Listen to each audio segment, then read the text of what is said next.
Good afternoon, everyone, in Yankee Land. How's everybody doing? Joe from NY Yankee Mania. Hope you're having a great day. Thank you so much for a great stream this morning. We had a lot of fun. It was, good points. Getting everybody a chance to speak their mind as far as what's happening with the New York Yankees. Really appreciate the new subs that came on. Thank you so much. Remember, everyone, to subscribe to NY Yankee Mania for more and more content like we are in a little while. As far as the subs that we have right now, we're getting close to what I'm looking to get and a lot more. But we all need your help. You have to be here, and for more content, that's all you have to do is sub and also press that like button. I wanted to address something, everyone. I'd like to see a couple other people. I'd like to start the stream with this. The false accusations of Hulk Hogan. Hulk Hogan is not on his deathbed at all. You can be reassured that he is not. So for the wrestling fans that are here and follow my other channel, by all means, he just went into the hospital for a couple of things with the neck and all. He is not on his deathbed. So whatever you're reading, if it's not on your major newses, please don't believe it and make an uproar for nothing. The man is okay. He is fine. You can go to Total Turnbuckle Talk, and we can discuss it. We are going to go on live. Probably Friday, definitely the Saturday or Sunday. So again, everyone, I know the questions. I already got 3 of them in my email. Hulk Hogan is okay. He's fine. He's not dying. Thank the Lord. So prayers go out. And anybody that started that, it makes absolutely no sense. So I wanted to get that out of the way, number one. Number two, we are so excited. We're very happy to have a former world champion that's coming on with us. And I would say in about a minute or so, he looks really nice down there. And I'm going to bring him up in 1 minute. I just wanted to say hello to CT Cards. Howdy. CT, how you doing? And now we're going to bring up the champion, the star of the show. How you doing, big guy? How's it going? Can you hear me? Yeah. Okay, good. Yeah. How you doing, Kip? Everybody. Really easy to get on, by the way. What was that? This was really easy to get on compared to some of these other podcasts I've done. This one's really easy to get on to. Oh, thanks. I'm glad. First of all, very proud to have you on. First of all, as a former world champion, the first thing, I'm sorry, I got to get it out of the way. How did it feel to win a world championship in the major leagues? Well, before we go, I just want to say hi to Michelle in Maui, and I hope she's having a great time over there. But Hi, Michelle.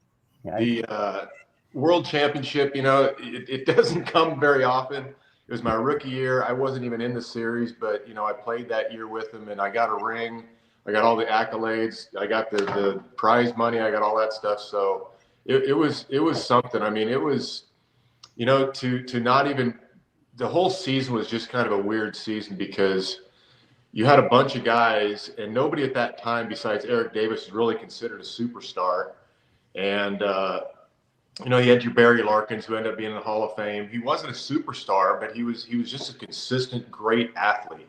Oh, yeah. So you had your Jose Rios, who just had a great year. Jack Armstrong went out and pitched great that year. Tom Browning, same way. Some of the trades they made that year. And Lou Piniella, I'll tell you right now, I don't think that team or our team that year would have done anything had Lou not been the manager. It was really crazy in spring training. You go in, and the manager usually stands up and says a few words, blah, blah, blah. Okay, let's get after it. He got up. He got up in that clubhouse that day, and he praised Pete Rose. And it was actually pretty cool to see because, Pete was, where Pete was at that time in life and, with the gambling and all that. And he said, I wouldn't be here for one, and this team wouldn't be put together if it wasn't for Pete Rose. So, but Lou, what he did, by far the best manager ever had in Major League Baseball. Wasn't even close. Was Lou? That was my next question. Yeah. He was the kind of guy. A lot of guys don't like it. I like it. If you messed up somewhere during the game, he'd come up to you in the dugout. He'd straighten out right now. Thank he wouldn't you. wait. You know, and a lot of managers say, well, you know what? I don't want to show the guy up. Well, you're not really showing him up. You're just saying, hey, we don't want you to screw up again. You know, you fucked up once. We don't want you to have to do it again. And so, you know, I like that. And he was the kind of manager also. I learned because I ended up managing after this, you know, with kids and stuff growing up for a lot of years. But Lou didn't necessarily put signs on to third base coach down there. He wouldn't necessarily put signs on. He'd walk down to the first base when the guys at first base say, hey, Lark, go on the next pitch. And, you know, the first base coach would be sitting there, the first baseman would be sitting there and say, hold on here. Everybody knew that they was going to go, and he'd say, just go. And every time it worked. And we were going to say, again, a few of the questions right away is, how was it playing for Lou Piniella? And also adding to that, to play with Paul O'Neill. Yeah. How was that feeling? Paulie was known to be a little snapper. He kicked the buckets once in a while. Or to me, it was kind of a false snap. He wanted to, but he really didn't want to. You know, so it was like I'm going to put 100% effort into the effort to begin with, but I'm going to back off when it happens. Kind of guy. Great guy. Him and Chris Sabo, man, it was freaking frack. You know, every time you saw Sabo, you saw Paulie. And so they were always together, and he was just a good ball player, you know, good hitter. Then he goes on to New York and does his things over there. So, and I'm sure I think he's still doing the color over there. So, you know, he's a lifer and good for him. Oh yeah, no, without a doubt. But now with that team, you got, and I love the tape. I have the MLB tape of the 1990 Cincinnati Reds. I love that tape. Your team that year was put together. They, you know, like you say, not superstars, but you had a lot of stars, and it all aligned well. And when you took care of the Oakland A's, man, that feeling must have been fantastic. 4 in a row. Yeah, well, you know, obviously it was because we weren't even favored to win anything, and then to sweep them, it was outstanding. You know, it comes down to pitching. I think who was it? Herm Winningham started out 8-8 on the series.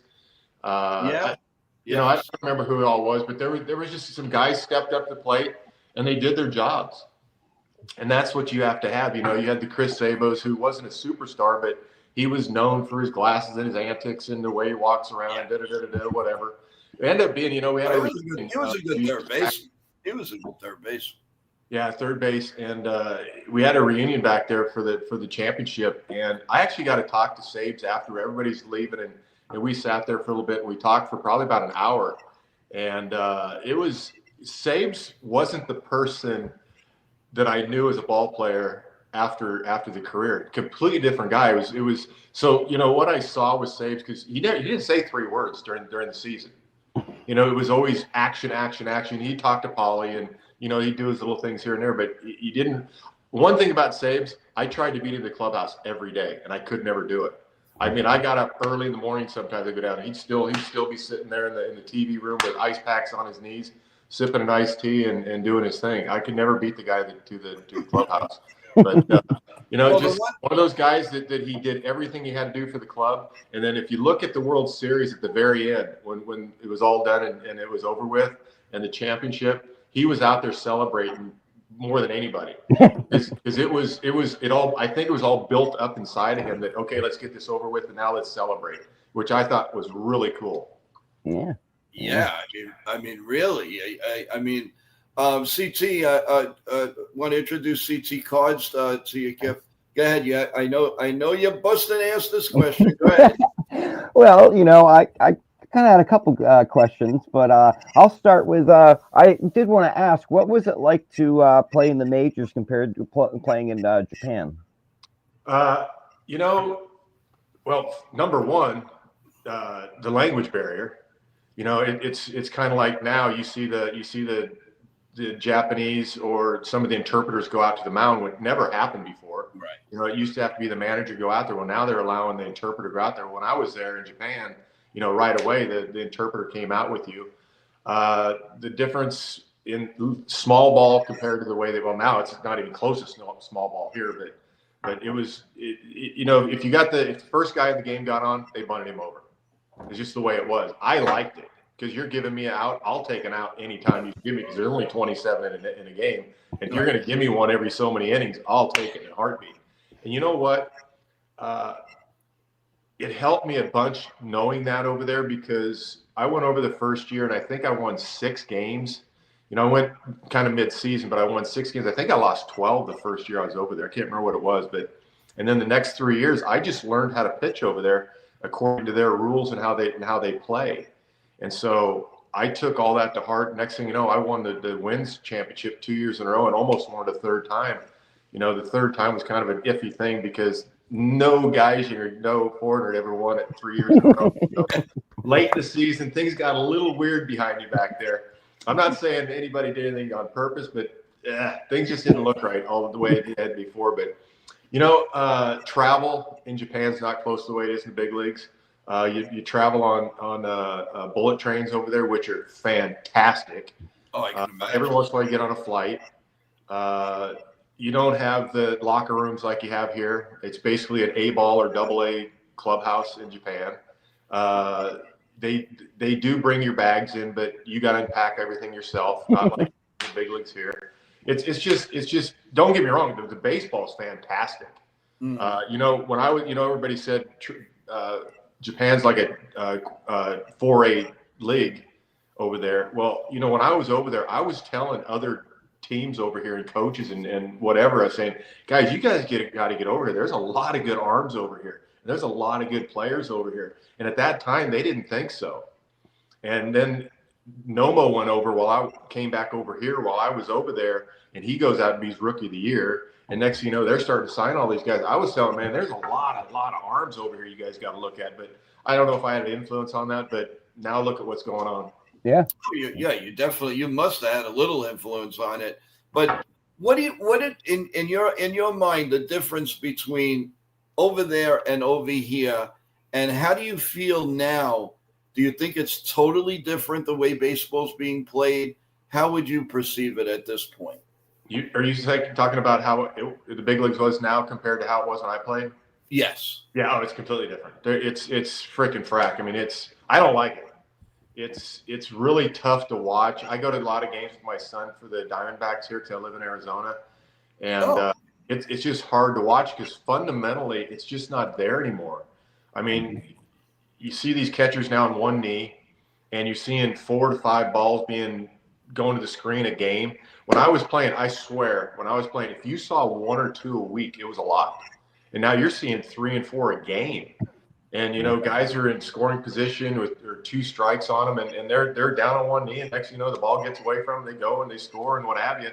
And what's really funny about the knee thing is it's not only that, I've actually watched probably 5 times now where the catcher couldn't get up high enough to catch a high pitch, and it went straight to the wall in the air.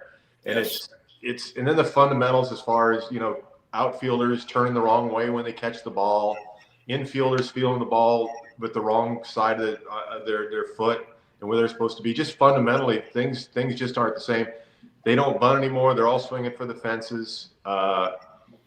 Pitching, in my opinion, has gotten a lot worse. I'm not saying the arms are any worse. I'm just saying the pitching. They don't pitch anymore. Everybody throws hard.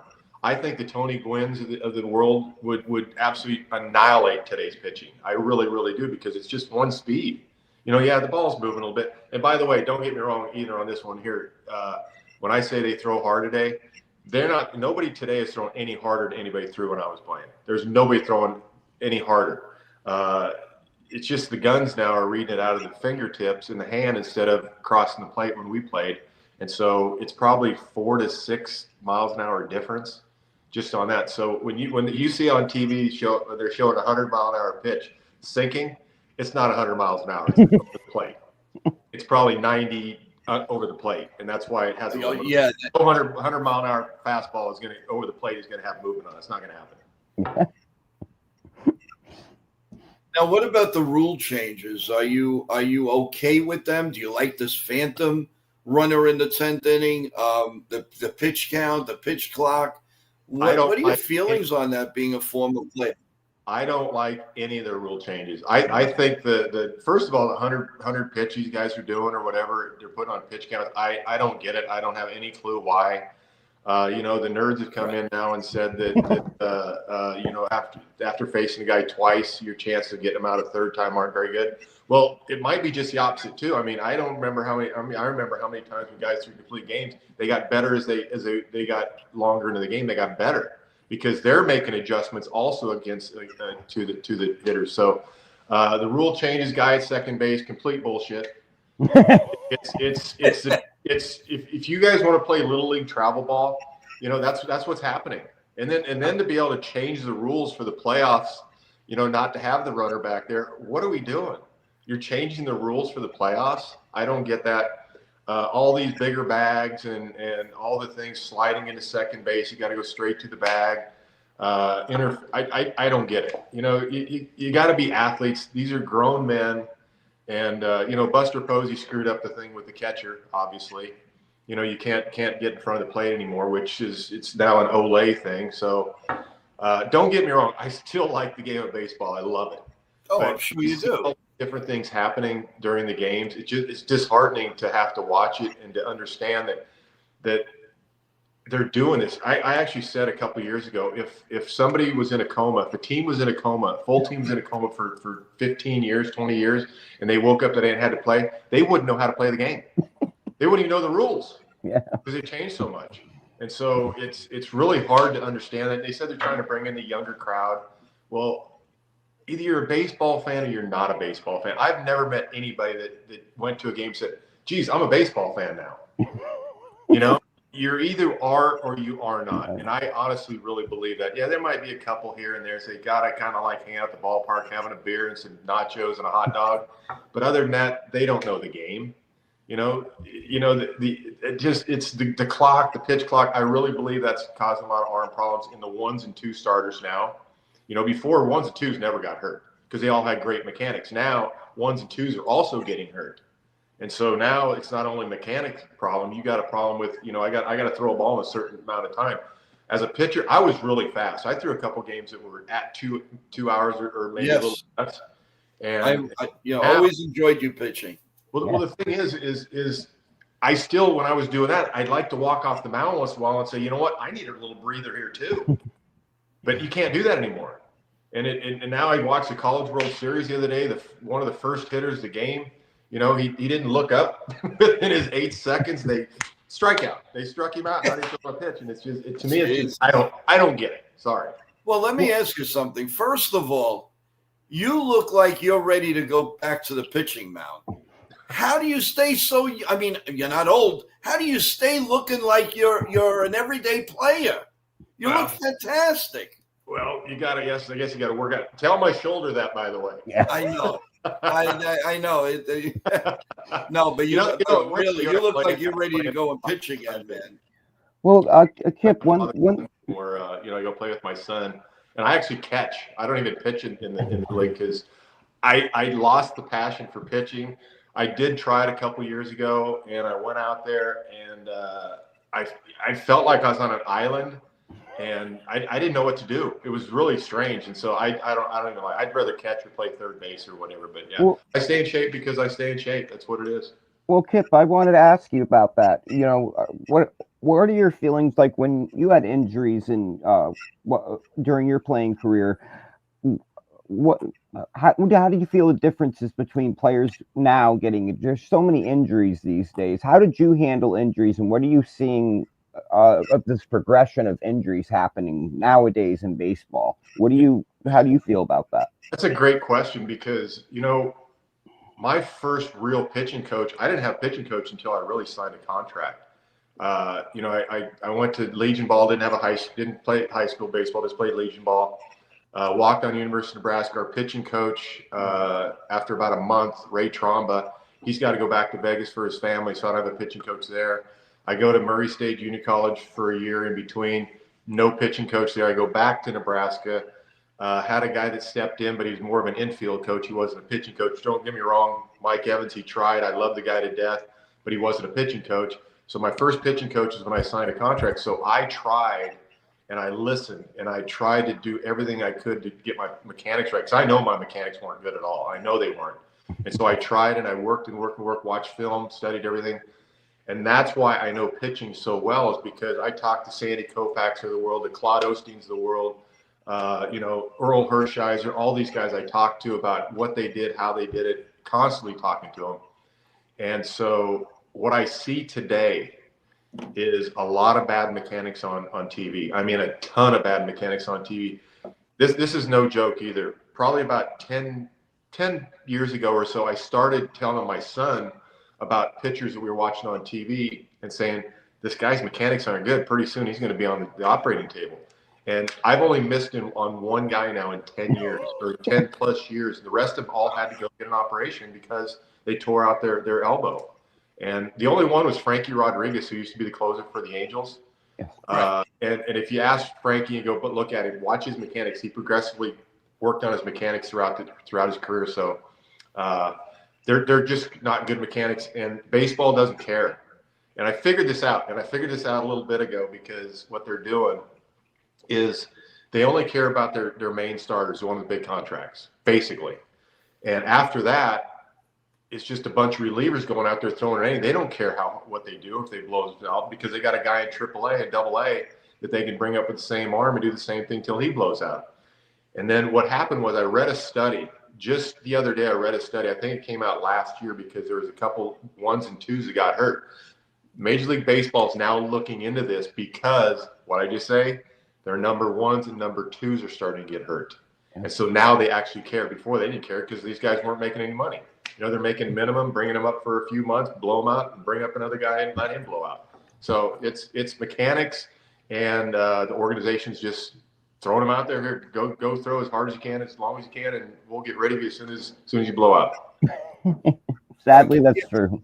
You have a question in the chat from Ken, and he's asking, when you pitch, did you do anything to enhance your grip on the baseball? No. Actually, I tried to get less grip. I was just the opposite. And I threw what you call a dry spitter. And this is one of the reasons I'll tell you the story, but I like to get a light grip, because I like the ball to slip out of my fingers. I never threw a four-seamer in the big leagues. I never once threw a four-seam fastball ever in the big leagues, not one time. Yeah, in fact, I remember I threw one to Salmon in AAA one time, and it's probably still flying. So I kind of gave up on that, but I wanted less spin on the ball. I didn't want more spin. I wanted less spin so my ball would sink, and that's why I got a lot of ground balls. But it's kind of funny you're asking this too, is because when I was with the Dodgers, Lasorda was always on me about having long hair. And the reason I had long hair was because right here, I just go here and I get a little grip on less grip on my fingers so I could throw my dry spitter. And so I never did tell him. I just said, I'm not getting a haircut. I like that. Okay. No, but how is the rivalry between the Dodgers and the Reds? You saw both sides. How would you compare it, and the fan bases? How would you preclude it? Well, the Dodgers' biggest rival was San Francisco, and right. that was a big series. When the GM comes down to talk to you before the games, you know that it's a big rivalry for them, and they wanted to win as much as they could. The Reds, I never saw a real rivalry between the Dodgers and the Reds, but the Reds, I don't know. The Reds to me was more of a blue collar team. So I fit in there a lot better than when I went to the Dodgers. When I got traded to the Dodgers, I wasn't disappointed at all. Don't get me wrong, because they're known for their pitching, and I thought if they want me, then that's a good thing. And so, but I was very, very disappointed to have to leave Lou and what he was doing over there, because when you got a guy that tells you up front what's going on, and he's always honest with you, that's the kind of guy I want. And Lasorda was never that way. He just never was. Tommy liked the lights. When the lights went on, Tommy was there. When the lights went out, Tommy disappeared. Wow. That's why Tommy and I didn't get along very well. We really didn't. Really? Now you mentioned the nerds. You're getting beautiful. You're getting the analytics, right? So what are your thoughts on By the way, analytics when I say nerds, I'm not trying to come down on No, I know that, but I knew you were talking about analytics. But how do you feel about analytics in a game today? What are your thoughts? I like stats, certain stats, but all the analytics, what they're putting together today, just don't make sense to me, because you had, all the pitchers back in the day that would throw complete games, go as far as they could go. And today, it's the 100-pitch rule or close to 100-pitch rule, or you're going through the third time of the lineup. They're telling you, well, your ball moves this much and you got so much sink. And you know what? I don't need that. I can see what's happening. When a guy swings through a pitch, there's a pretty good chance I'm going to throw that pitch again. I don't need somebody to say, hey, you had 17 inches of run on your ball horizontally at a 27-degree angle or whatever. Dude, I don't even know what the hell you're talking about, personally. Did I get the guy out or not? Yeah. And that's where it comes from. As you being brutally honest, I have to ask this question. The managers of today to yesterday, do you think that the managers have full power, full pledge of doing what they want to do? And are they, if they don't, do you think they're under pressure? We're going to bring in KIP GROSS no matter what. And, maybe it doesn't call for that right now, and everything changed. Do you think the manager has full control of this game? Hell no. Not even close. Thank you. Thank you, Lord. What's so funny is I don't know how many years ago, probably 7, almost 8 years ago, my high school team won a championship in California. We won the CIF title, and we won the CIF title. We all the CIF winners go to Angel Stadium, and before the game they introduce the whole team and they show you in the outfield and they're rah rah rah. So I played with Mike Socha. Obviously, he was probably the best knowledge manager I ever knew in my life, or player, whatever. In fact, I got a story about that too. But I went up to Soch before the game, because Jeff Grotwald and I were there. We went back, how they bring in the players and you stand behind and during the batting practice. So I talked to Soch, and it was something about, I brought up Mike Trout, and something about how I didn't think he had a great swing. He just was a great athlete. He said, absolutely. And he said also something about Mike Trout not being a very good outfielder. He just was really a good athlete. He'd correct his mess ups when he took a drop step the wrong way or whatever. Anyway, I got to talking to him about his managing. And I said, Soch, the one thing disappointed me about you was that you never managed in the National League where you could use your talents. And he says, Kip, he goes, I got to tell you, he goes, they're listening to me right now. He goes, everything I do, they listen to. Everything I change in the game, they listen to. And then when they call something down during the game, I got to do it. And I'm like, what? He said, yeah, there are people that don't believe that it's all the manager. What's that? There are people that don't believe that it's all the manager. Oh, what do you have a manager for? If you guys think they argue doing all that on his own, you guys are nuts. They have so much influence on what the manager is doing. It's crazy.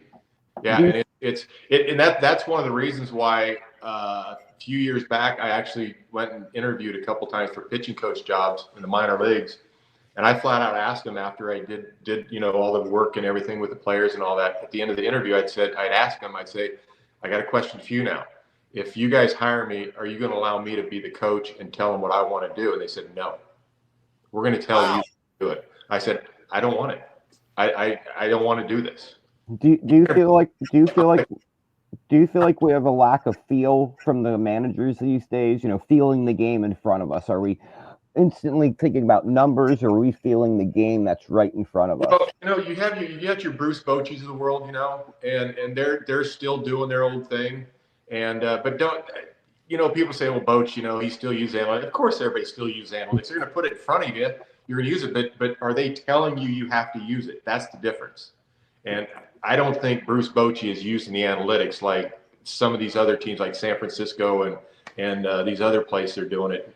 And I think when it comes down to it at the end of the season, I think you're seeing more of the teams, besides the Dodgers of the world that have $1 billion payroll, I think some of these teams are weeding themselves out because, yeah, it's good through a 162 game season. When it comes down to having a five game season or a 7-game season, I'm throwing all analytics out, and I'm going with my gut feeling and how I think these players are going to play. That's what I'm doing for sure. That's what I feel is missing from the game today is the feel of the game. Exactly. I'm Let me 100% throw this at you, being the fact that you're brutally honest. Yeah, thank you for being. Aaron Boone. You kind of feel sorry for him in his position. He's a good friend of mine. So, He's a good friend of mine. I don't feel sorry for Booney one bit because he's got the manager job of the New York Yankees. Yeah. I don't feel sorry for him. What I'm saying is, I will tell you this. He's, when you have all the injuries he's had over the course of time he's been there, right? I think he's done a fantastic job. Don't get me wrong. He's got a big-ass payroll. He's got a couple of the best players on the planet playing for him. But at the same time, if those guys don't stay healthy, that team is shit. Yeah. If Aaron Judge is not hitting that lineup, they're not good. And look what's happened. What's the last 5 games, last 5 in a row, and Judge has struck out like. By the way, he's on my fantasy team. So I do pay attention. And so you want that the other day. Then he got a walk and blah, blah, blah, whatever. When he's not going, the team's not going. Yeah. And so I think Booney's got one of the hardest jobs in baseball because he's in New York, first of all, which first and foremost isn't the most fun place to play in if you're not doing it. They actually started booing Judge yesterday. Yes. The fans started booing him, and I'm just like, man, this guy's given you guys so much over the years so far, and now you're going to boo him because he's had a couple bad games. Hey, that's baseball, When Mike Schmidt used to get booed in his Hall of Fame, or at the end of his career, he used to get booed in Philly, But it's crazy what the fans will do. And, New York fans are like, they're similar to Philly fans. For sure they are. They're like me. They tell you what's on their mind. Well, that was our discussion this morning because I'm not sure if you know, but we have an 8:30 show every morning. And our discussion was, booing of Aaron Judge. Now, my argument is the fact of they pay great money to come in. Do you really think if you're paying $300, $400, $500 a ticket, they want to see their team get shut out for 30 innings? They want to go out there and they're saying, what is going on? So, it's baseball. Hey, it's baseball. It's baseball. The way it goes, you just don't know. You saw the kid in the College World Series from Arkansas throw a no-hitter and struck out 19 the other night and didn't have one pitch called for him. How's that, analytic nerds? Yes. It's to me, the kid that went out there and did his job and everybody was happy. And same with New York. You can't predict baseball. You can't do it. Your team is only as good as your win and loss record. And that's how it works and how you're going. It's 162 games in a season, man, in 6 months. You only got one day off, maybe a week. And so there's a lot that people don't understand as far as fans and what actually happens during the season for a player. I mean, there's players don't see their wives for months or their kids for months. And that's just it wears in their heads and there's more to life than baseball a lot of even though that was actually my next question. You traveling a lot and missing out on certain things that I'm sure you did.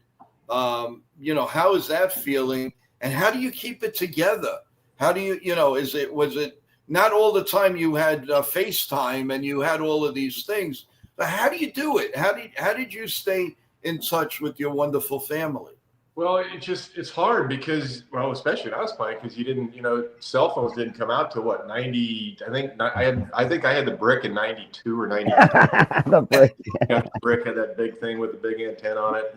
And, yeah, it was, but you just, it was one of those things where you have to leave a message on an answering machine, and they'd have to see it and go listen to it, and then you kind of arranged what time you're going to talk and so things like that all come to play. But, once kind of funny, this whole thing, what you're saying, I always got some answers for all this.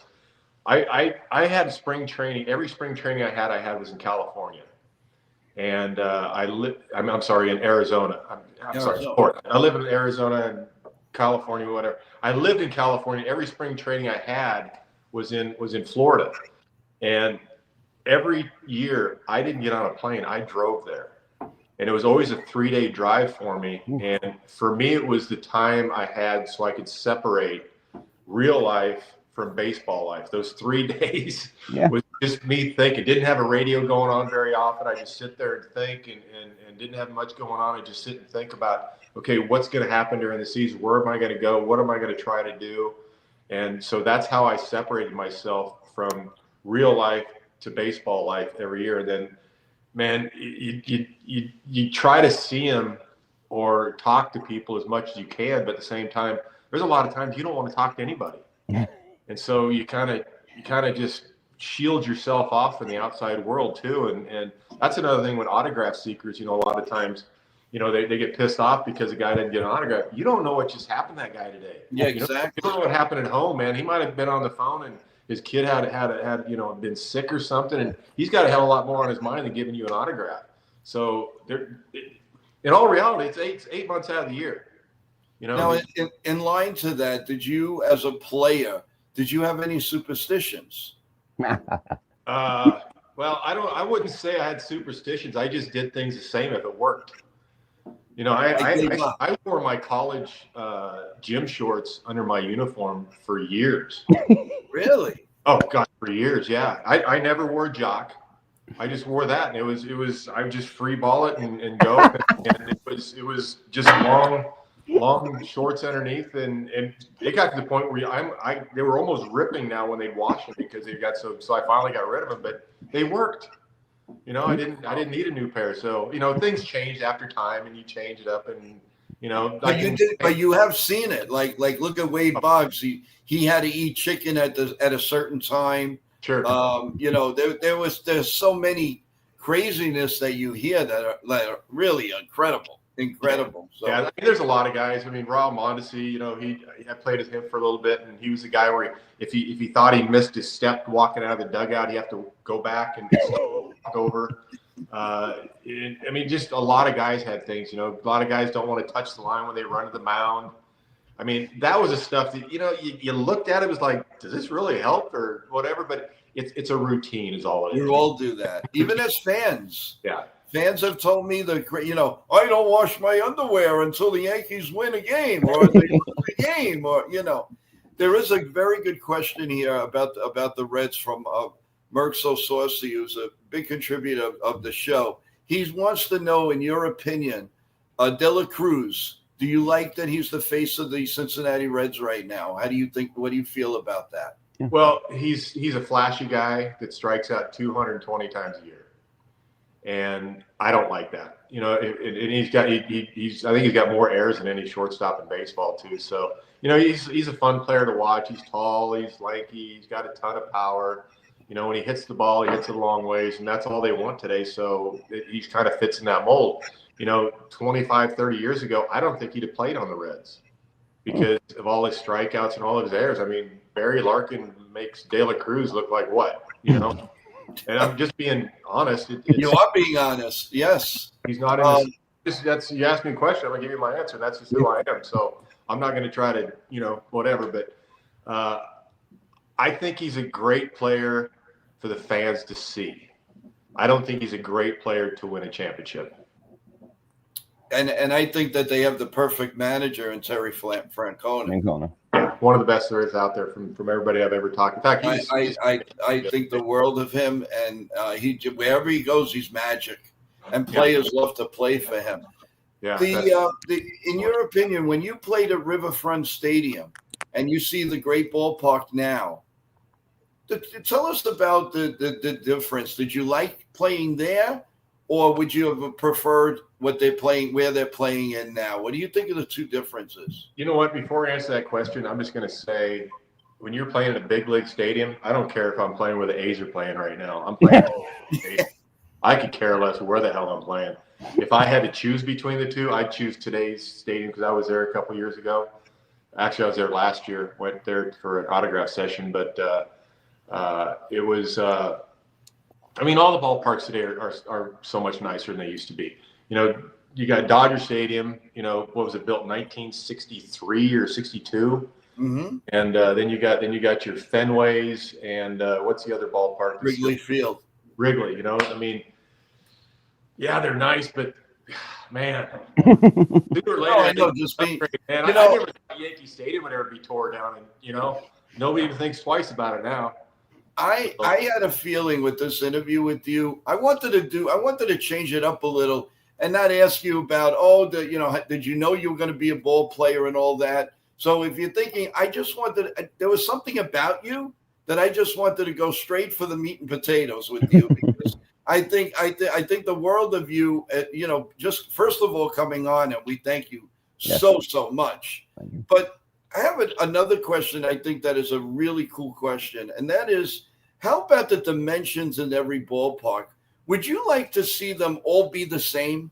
No. Like in soccer, and everything is all the same, or you like this thing that center field is 420 in one ballpark and 399 in another? Are you okay with that? No. I mean, Fenway wouldn't be there if you had to change just to begin with. I mean, it's 125 foot out to left field. You know, I like the different ballparks, and so you have to change your pitching a little bit, and your hitting when you're hitting and playing in certain ballparks. So, you know, I'd much rather go to something different every series than have to play the same thing. You know, if I remember, hockey used to be that way too. Hockey used to have different size arenas. They went back to everybody having the same, which I thought was kind of, you know. But you know, you could get your hockey team or whoever the better skater were for different parts of your arena, whatever. Baseball, same way. You know, if I got a quick field or short left porch and I got pull hitters out there, sure, I'm gonna sign guys for that. And so when the other teams come in, they don't have that. I have a little advantage. Yeah. And you know, the one thing I don't like also is how all the teams now have gone to everything's perfect on the fields. You know, Wrigley, man, used to have rocks on the fields and blah, blah, blah. You know, when Maddox was pitching, he had 3 inches of bluegrass out there, slow all down his ground balls. I think that should be there so everybody can have their own team and own field. You know, I mean, back look at the Cardinals back in the day when Herzog was the manager. You know, they had the AstroTurf, everything was fast. They had Vince Coleman, they had all these fast guys to steal bases. They don't necessarily have that anymore because the field's completely changed and they don't have the speed out there anymore. Yeah, you definitely. No, you're 100% right on that. It's just everything has changed, and I don't know if it's for the better. Apparently, listening to you, obviously, it's not. I mean, I just feel that the Ghost Runner is ridiculous.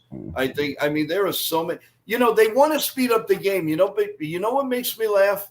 When they go and look at a replay, it could take 5 minutes. 5 minutes. Exactly. So where do you save? Where do you save? You lose the whole. What really cracks me up is now when these headsets for the pitcher, the catcher, you know, here they are doing all this speed up stuff, and here now they got to take 15 minutes, and they got to run one out to the shortstop, they got to run out to the second baseman. Everything's got to change because the battery went. I don't know what it's all about, but you know what? I don't understand the whole concept of having it in your ear anyway. I mean, I'm going to call my own game.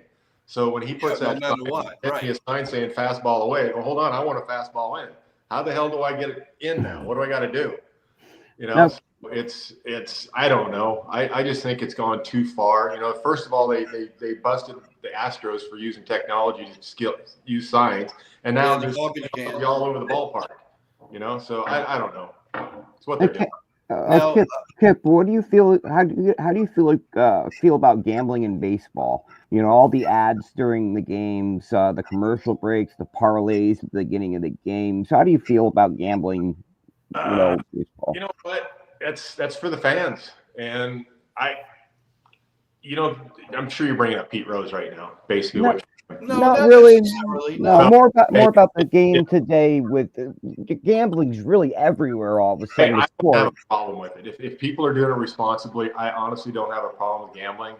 But I do think that translates into now how the fans react to the players. Yes. hey, I just lost a bet because of something you did or did not do. And that's what I think sucks about the whole thing, because I think there's animosity out there because of that with the fans toward a player or teams. They suck. I lost my bet. He should have did this. Well, I got news for you. There's another team on the other side over there trying to get him out too. And so that's why they call it gambling. You win some, you lose some, and hopefully you win more than you lose. But it's everywhere. You have it on the back of the mounds now. And I don't think it should be that much out there just for the kid, because you're supposed to be promoting this for the kids. And now you're seeing all the gambling and what have you. And to me, it's a catch-22. I don't like it, but it's going to be there whether I want it or not. So now there's another question from Real Bill. He's asking the difference between artificial turf and regular turf. Did that bother you at all? Is there a huge difference? How did you feel about pitching on artificial turf and regular turf? As long as the other team had to play on the same thing, I didn't care. And that's always been my realistic. When I was playing and the Colorado Rockies were going to be an expansion team, I lived close to Colorado growing up in western Nebraska, so I was kind of hoping someday I could play for the Rockies. But if people say, why would you want to pitch in Colorado? You're going to give up a lot of runs. Well, the other team's going to do the same thing, right? So yeah. That's the way I felt about it. The bigger fences and all that over there, and distances, and AstroTurf to me was just a faster game. I'm glad they got rid of it in Philadelphia. It was just cement painted green is what it was over there. Well, there was the one at the Kingdome. Yeah, it was all over the place. Yeah. And that's how it became called AstroTurf, is because of the Astrodome over there. And so it was the problem with AstroTurf is you got a lot more injuries because cleats stick and there's no give and what have you. That's why most of your football teams now are all grass, because you're preventing injuries. And so I didn't have a problem with it. I had a problem with it on Sunday day games because it was so damn hot, because it's obviously going to be a lot hotter in the stadium. I remember Eric Davis, who'd come in. Actually, it wasn't just him. You're playing a Sunday day game. It's hot in Cincinnati or in St. Louis, for God's sakes. And they had trays and trays. The trainers would have trays and trays of ice stacked up in trays. So these guys would come in and just set their feet in the ice trays in between innings, because those spikes under there are metal. And so they get hot as hot gets. And next thing you know, it's transmitting up through your feet. And so these guys would come in and poof. Yeah, it was more out of survival than anything. I can't even imagine back in the day when these guys like Babe Ruth are playing in wool uniforms. Because they didn't have night games back then. They were all day games.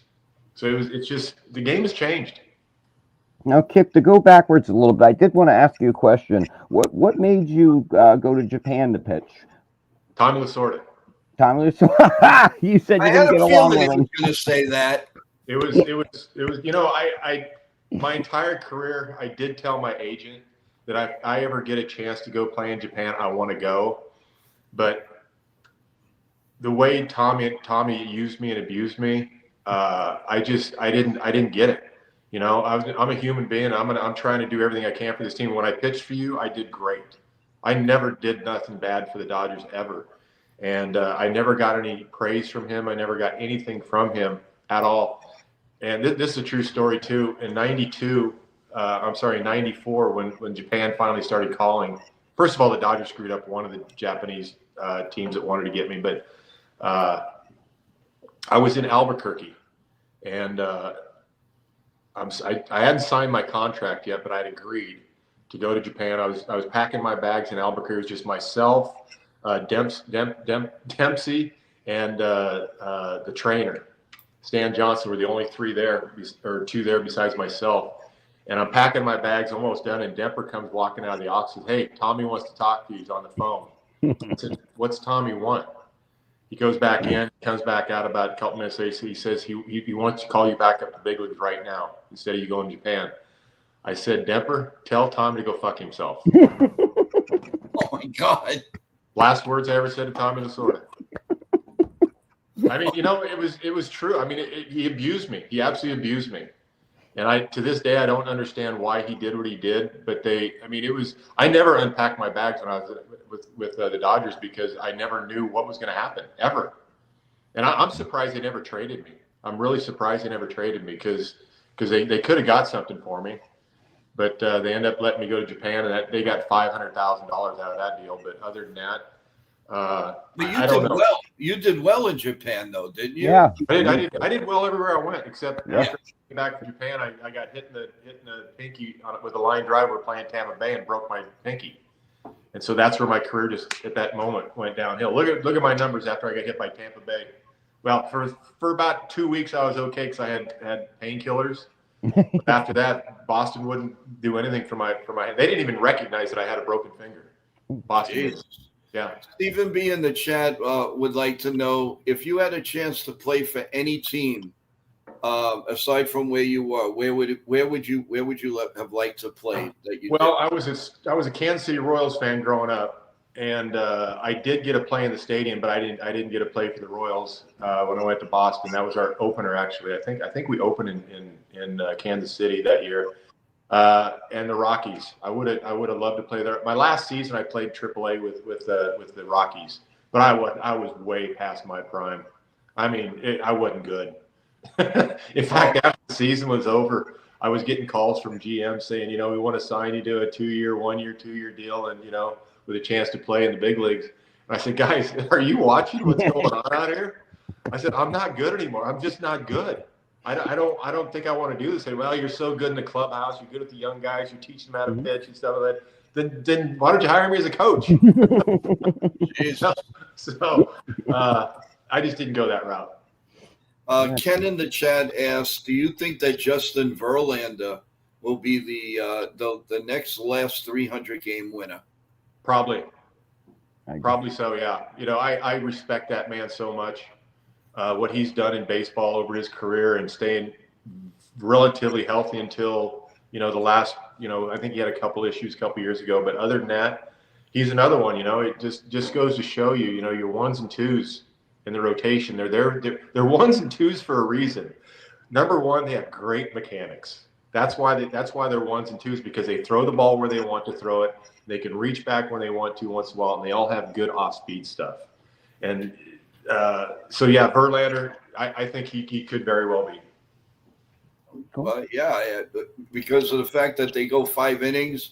I'm sure you don't like the pitch count. That's number one. No. We used to have pitch counts back when I was playing minor league ball, whatever. We had pitch counts, but that was only because you had to chart your game. And so, he finished. I finished up with 123 pitches in 9 innings. Okay, great. More than anything, when I came in, I wanted to break it down. Did I average around 12 pitches an inning? That's what I wanted to do. I didn't care how many pitches I had in a game. If I had one inning where I had 40 pitches, okay, throw that inning out. The other 8 innings, I had 12 pitches an inning. I did great. But they don't look at it that way anymore.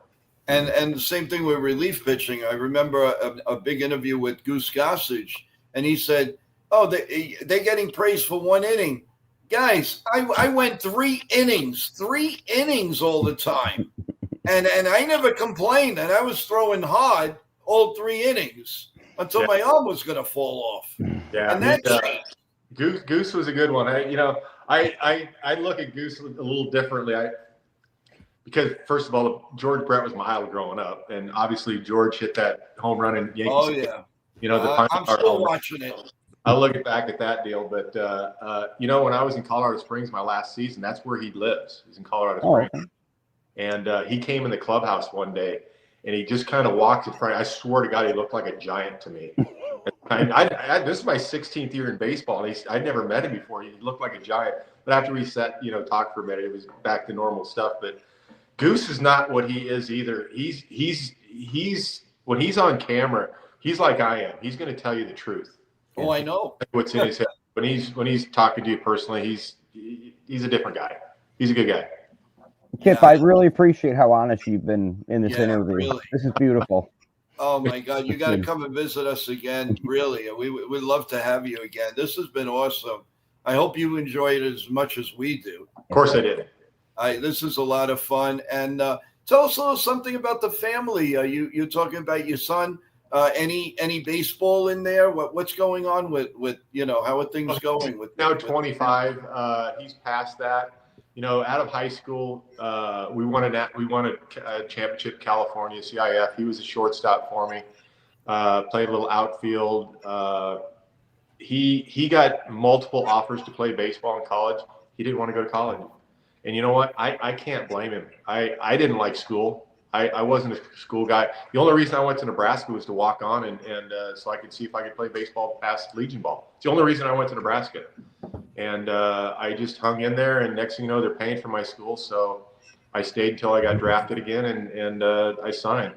Other than that, the love of my life is in Hawaii right now. She's with her kids in Maui. And nice. I'll send it to her as soon as you guys send it to me. And yeah, that's where I'm at right now. Got a lot of good friends.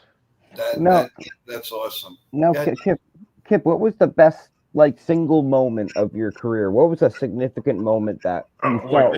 This is a good one. This is a real good one.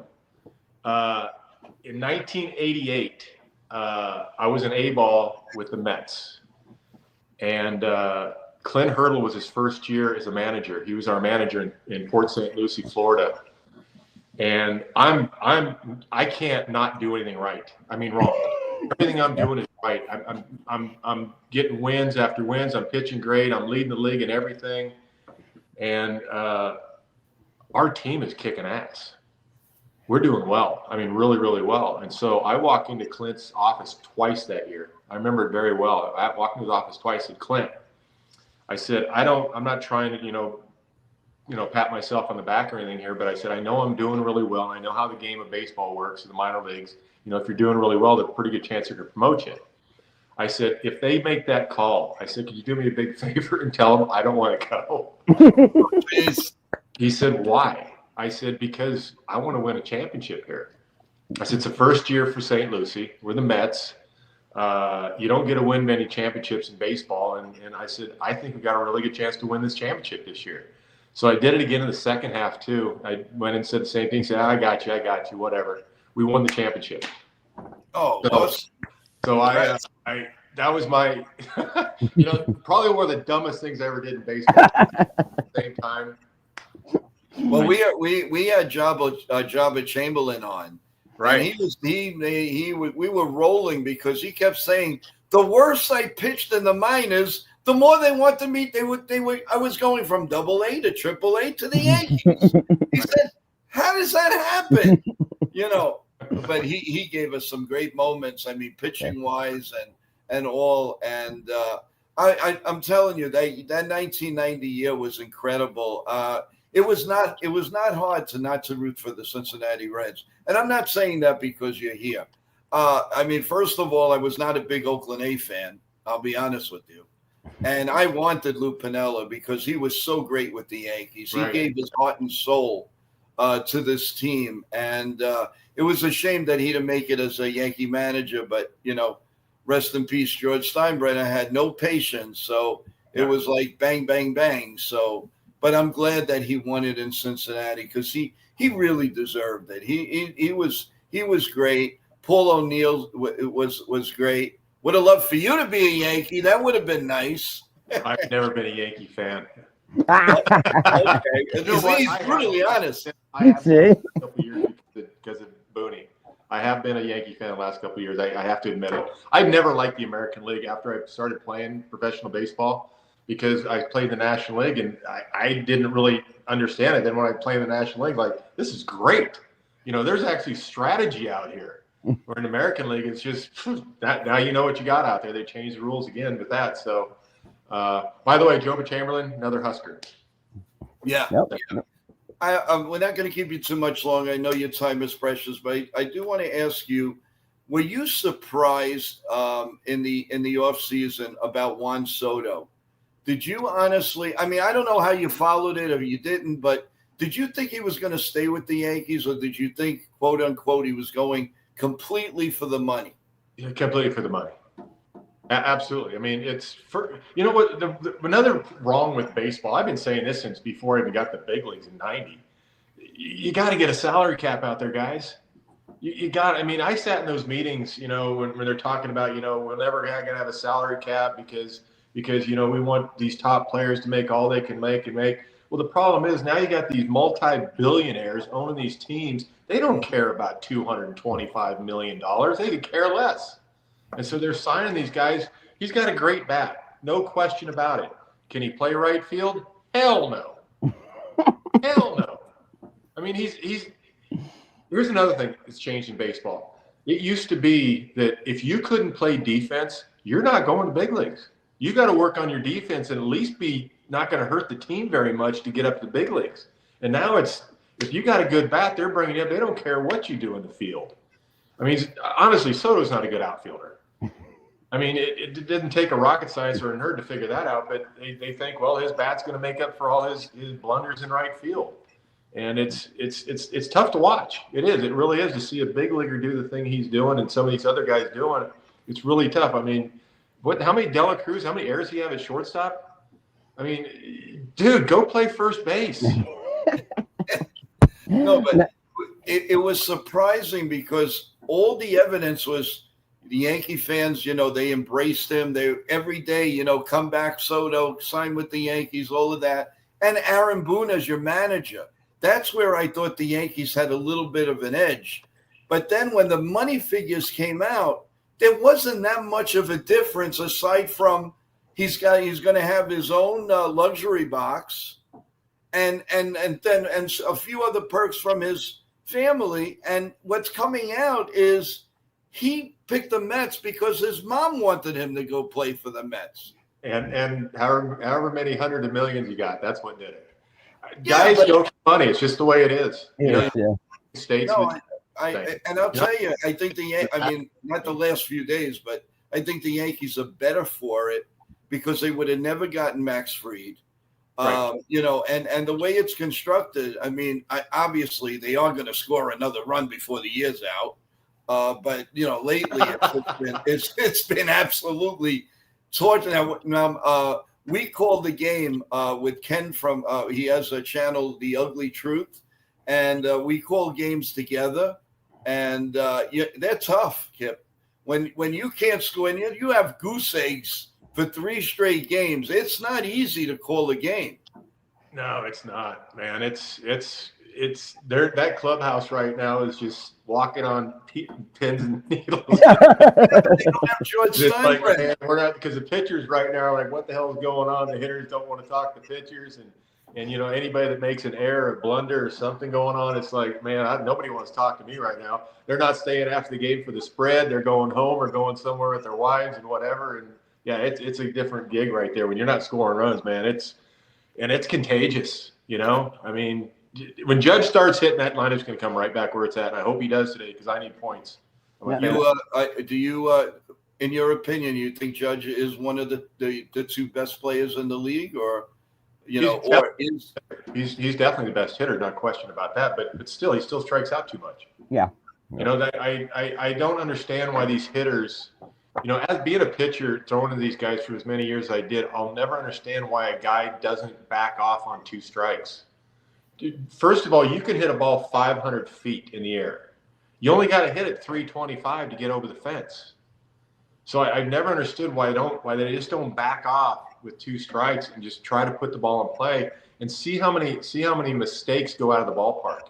Yeah. Or line drives to the gap or what have you.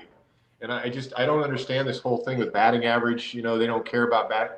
Bullshit. I got a guy at third base, less than 2 outs. You better get his ass in. Somehow get that guy. That's a big thing on this show, Kip, that the Yankees have to be the worst team with a man on third base. I'd rather have a man on first base than third base with the Yankees. And that extra innings is just a killer. They can't do the little things. And whatever happened to bunt him over? How about getting him in with a safety squeeze, bunt the ball to second base or first base, and get his ass in? Thank you. There's no such thing as bunting on the Yankee team. I don't understand it. I'll never understand it. Did you guys watch the College World Series yesterday with Oregon State? I saw. They're in the 9th inning. They got the ball, finally got it tied up. They were down 3 runs. They come back in the 9th inning, scored 3 runs to tie it up. They got runners at second and third, nobody out. They don't score them. I mean, you have to score them somehow. You got to get at least the one in somehow. I mean, bunt him, squeeze him, sacrifice. I don't care what you do. Just get him home. Somehow one of you guys have got to get him in. And it just doesn't have to swing away. And you're in Omaha where the ball don't carry. And it's a big ballpark. Home runs are few and far between. So that's the same thing in the big leagues, what I'm trying to get at. You know, you got to play situational ball. I've always said you got to play the game according to that scoreboard. That's how you play the game. If I'm up 7 runs in the 8th inning, I'm throwing nothing but fastballs right down the middle. And if you hit 3 of them out of the ballpark, I'm still up 4 runs. I don't care.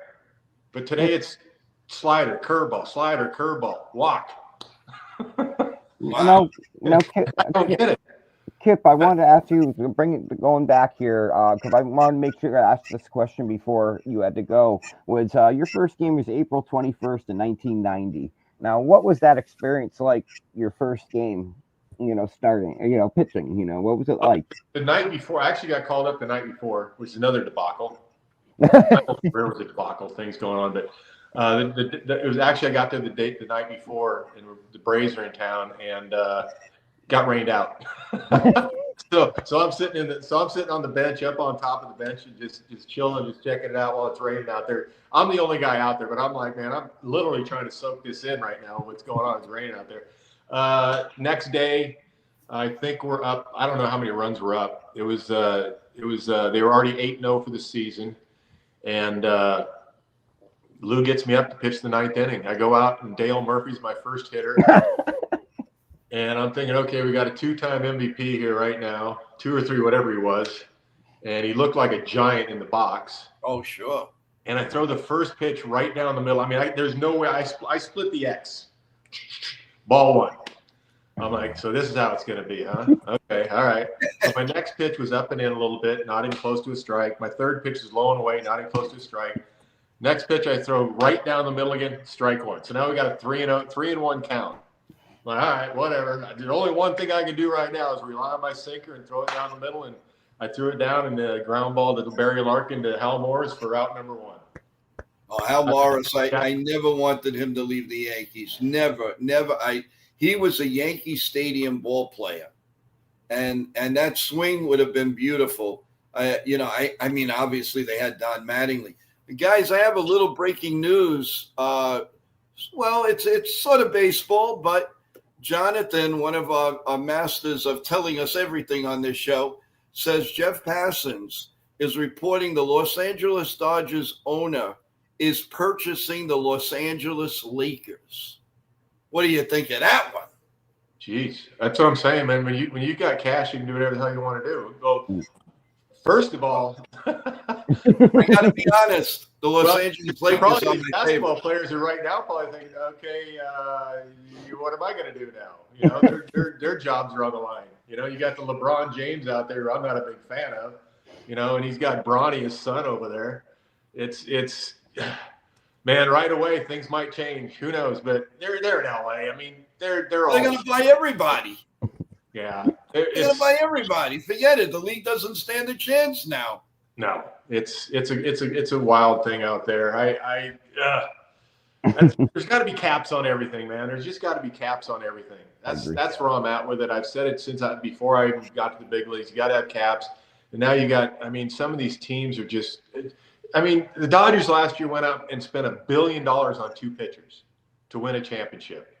You know, and they won a championship. Good for them. But yeah. Can you imagine that payroll in 10 years? No. And they're adding. I did that 10 years ago too. So yeah, right. We're gonna leave you with one question. I promise this is the last question. Gonna put you on the spot. The last 2 teams standing this year, in your opinion, what's the World Series gonna be? Yankees and probably Dodgers. Really? No. My God, I almost fell off my chair. Yeah, me too. You know what? I really think the Yankees are going to be there. The reason I want the Dodgers there is because my son has an 18-team parlay. He's already won 17 of the 18, and he's got the Dodgers who win the World Series for the 18th leg. So tell us, who would you root for? Yankees. Yay! I love this guy. Yeah, This guy's got, you got to come on every day. Yeah. Yeah, Lasorda blew me away with the Dodgers. I've just never been a fan ever since Lasorda. And don't get me wrong, I was a big fan when I was there, and he just took it away. You know, the bleed blue bullshit. But Yaz's dad was going to get a franchise. I sat at the dinner table with him, Mike, and Lasorda, and Lasorda's telling him, "I'm going to be your manager for sure." Wow. I mean, people don't know. People don't know what was really out there. I sat at dinner with him. I guarantee you just made so many friends in our chat room that you said the Yankees are going to win the World Series. That's it. We don't have to, guys. We don't even have to watch the game tonight. We don't have to call it. This man said the Yankees are winning.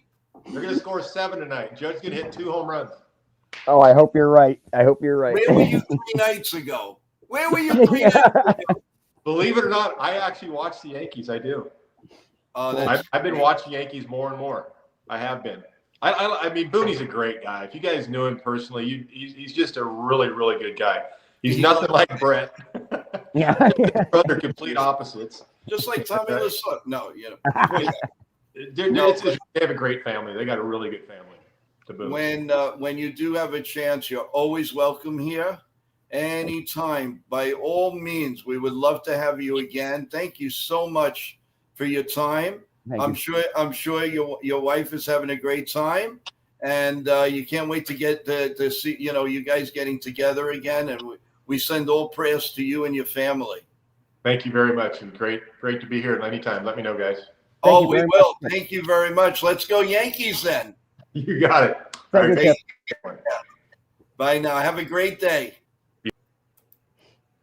Oh, wow, he is a great guy. That was awesome. I almost felt Me too. I had to pull the chair back in.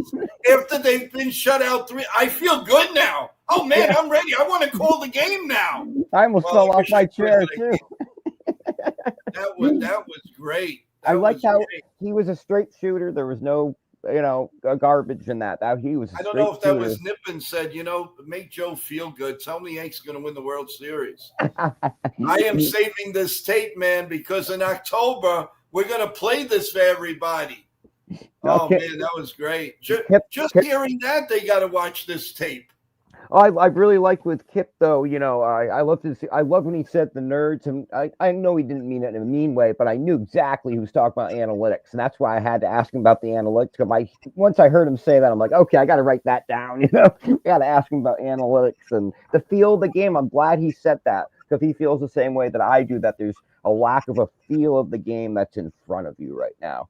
And I've been saying that for quite a while, many years now, that's been missing from baseball. And, it was interesting that he never threw a 4-seam fastball, and he wanted less grip on the ball. That was interesting. No, everything he said was right on target. I mean, he held nothing back. I mean, with poor Lasorda turning in his grave right now, because he really, was like, forget it. But no, it was good. I kind of feel bad that we kept him over, but he didn't mind. He kept answering every question we threw at him, and I tried to get to each and every one of that. And I was getting ridiculed. They're saying, "Oh, Joe's not answering any of our questions. He's not asking anything." I was writing, guys. I was writing everything that was happening. I was writing down a piece of paper, you guys. I was trying my best to get to everybody, and I'm sorry if I couldn't get to everybody, but I was trying. Yeah, just because it's written, you've got to give us a chance, and I will try to satisfy each and every one of you. But you come out and you say, oh, he's ignoring me. I'm not ignoring anyone. But we're interviewing a former world champion. I just can't. Well, let me stop. I did it the way I thought it should be done, and I feel it went well. I really do. But please don't doubt me that when I ask you to say your questions, by all means, I will get to them. I mean, if there's 50 and the guy's willing to answer each and every one, I will. I have questions on my email I couldn't get to. And I went to the chat first because you're the important. everybody's important, but you guys are with me every day asking questions. So you guys should come first. We'll come first, and everybody understands that. That's why I kept kind of like my questions to a minimum. I think I might have asked like 7 questions because I want to make sure we had time for everybody else, and you yourself too. Of course, it's your channel. I thank you very much for having me today. And remember, everybody in the chat. I thought you did a really nice job, and I am really I'm glad that Nitin had proved you to come on, because obviously he's the guy that books it. He's booking it. And I have to be, go with that. And if they say fine, then great. And that's the way it is. Oh, I did my homework, Joe. I wanted to make sure I was right there for you. You did a great job. You do a great job with this channel. Let's get to my new saying is meat and potatoes. What do you think of that Yankee lineup? And what do you think about, our new catcher for tonight? Thanks, Dev Finch. Before you say anything, Dev, I don't know if you were in the beginning of the show, but the rumors you heard about Hulk Hogan are untrue. Do not believe it. He is in the hospital for a very minor thing. He's not dying. He's not on his deathbed. The family's not going there for the last rites. It's just not true. I have great information on it. Don't listen to anything unless you hear it on Fox or you hear it on CBS or NBC or one of them. He is okay. Please don't worry about it. Well, Joe, you asked me about the lineup tonight. Well, for anybody in the chat and you guys who haven't heard it, guys and gals, we have Trent Grisham leading off. We have Judge, Bellinger, Goldie, Jazz, Rice, Volpe, Dominguez, and Peraza. I don't. Yeah, Joe, what do you think? What do you think of this lineup? I'm baffled. Yeah, I'm baffled. By the way, before with that in mind, the scoreboard: the Red Sox lead the Mariners 3-1 in the bottom of the 4th inning, and that looks to be like the only game that is going on right now. So that is the afternoon. So there is your scoreboard right now. But the lineup, I'm getting it here again. I mean, I don't know. It's really like you said, Grissom, Judge, Bellinger, Goldschmidt, Chisholm, Rice, Volpe, Dominguez, Peraza. Are they sending a message to DJ, or are they just resting him? I think resting him, but it might be a wake-up call that he's not hitting again. Yeah. So I don't know. I like the Volpe down there. Are they sending a message to Wells, or is it because of the fact that that Yalborough's pitching and maybe they want a new perspective behind the plate? They weren't happy with the way he called the game. Maybe in Fenway Park. I don't know, but it's. I mean, at this point, you could do like Billy Martin did years ago: put all 9 names in a hat and pick out the line. And with our luck, Anthony Volpe would be the cleanup hitter. No, I'm just kidding. Stephen B says Luis Hill will face hitters on Saturday and live bat. Well, that's all well and good, but we're not seeing him to, believe me, way past the mid-July. Mid-July. So don't think that he's going. Don't think that he's going to be 1, 2, 3. It ain't happening. No. Ascara has been Wells' pitcher. What? What? Been Wells' pitcher. Okay. I'm going to say we'll see Hill back by mid-July. Yeah, it's going to be past the All-Star game. No question about it. So what are your thoughts, Joe? The Yankees, they're going to be very cautious. They got to check every box. Every box. Now, Joe, before he comes back. How do you feel about Yarborough tonight? What do you like? What is your guesstimate? How long do you think he'll go innings? The one that scares me is of course Ward scares me tonight. Yep. And of course Trout. Yeah. Those two, that I'm a little afraid. That bothers me. But I do think, you heard what Kip said, 7 runs tonight and 2 home runs. He said 7-0 we were going to win. That's what he said. He is reporting that Yankee manager Aaron Boone just said that Luke Weaver's hamstring could skip a rehab assignment and just come back to the Yankees. So that's good.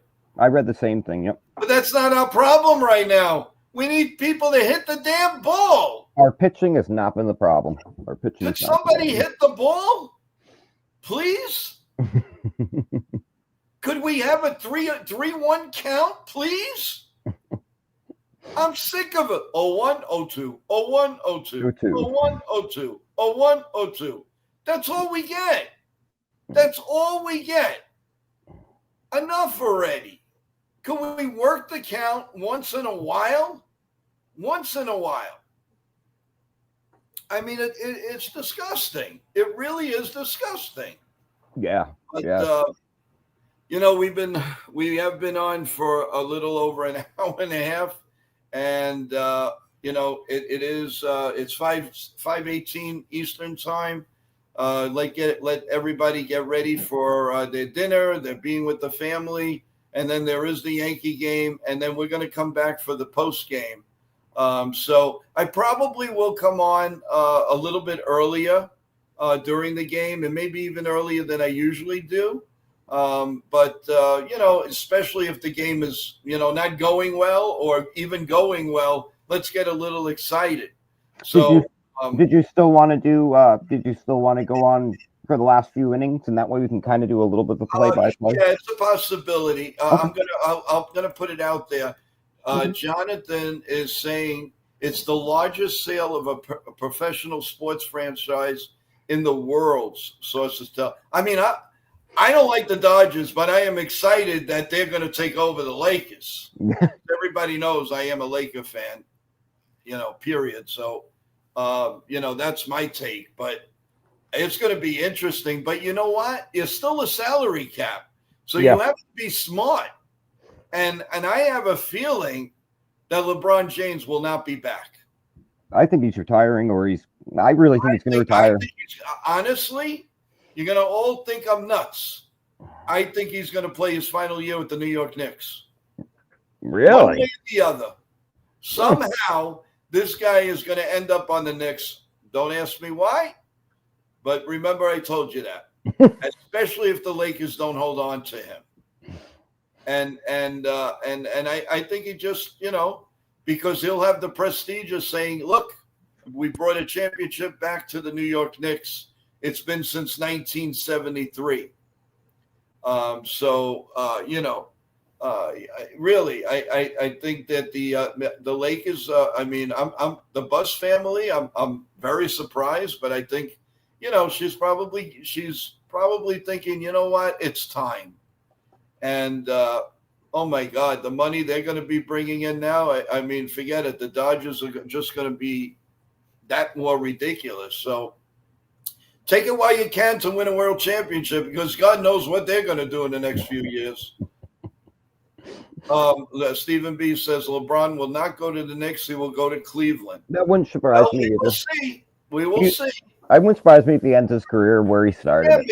Yeah, but LeBron, he wants to be where it's at. You don't think he would like the Stars and Stripes of Manhattan, playing at the Garden, winning a championship for the New York Knicks? Do you know what that would mean? Not that he needs any more accolades, yeah. That would be unbelievable. Come on, you all have to know that. If anybody, LeBron would be the logical choice. Stephen goes, LeBron is a bum. All right, well, how do you really feel? The sale for, according to Jonathan, is $10 billion. $10 billion. Jonathan, are they saying that they will be automatic, or is it contingent to anything, or this is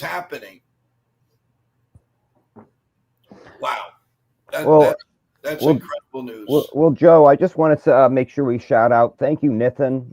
Joe, thank you for having me on here. Yes. Thank you to everybody in the chat who came and supported us. I hope we did as good of a job as we could for you guys. And, make sure to check out our morning show, or Joe's morning show every morning. And make sure to check out The Ugly Truth. Check out Nathan's channel, Jabba, his channel. Keep spreading and sharing and liking. Please click the like and share and thank you. Yes, and anybody that just came on, definitely check out the interview. It was great. He was brutally honest, Kip Gross, and I think you'd enjoy it. And you'll enjoy the ending. Oh, and thank the Kip. I meant to say thanks to Kip. You'll definitely enjoy the pick who he thinks is going to win the World Series. I meant to say thank you to Kip, too. I mean, that was wonderful. He was a really nice, that was an awesome interview we got to do. I loved how he wasn't, full of it. He gave you a straight opinion. That was awesome. I like to talk to people like that who don't jump around the question. He just went, this is how I feel about it. It's really cool. That was really cool. So Yeah. thank you. Well, with that in mind, everyone, so we will see you a little bit before the end of the game. I will put a short out to let you know. I'll put the stream out, and in the chat, I will tell you exactly when I'm coming on, and we'll start the chat of the post-game show. Hopefully, it's going to be a happy recap, and we're going to forget all about what just happened. And no more goose eggs. Let's get some runs. So with that in mind, everyone, God bless you all. As I always say, definitely prayers for each and every one of us and all of you out there. God bless you all and your families. And most importantly, God bless America. Take care, guys. See you near the end of the game. Take care. Thank you. Thank you.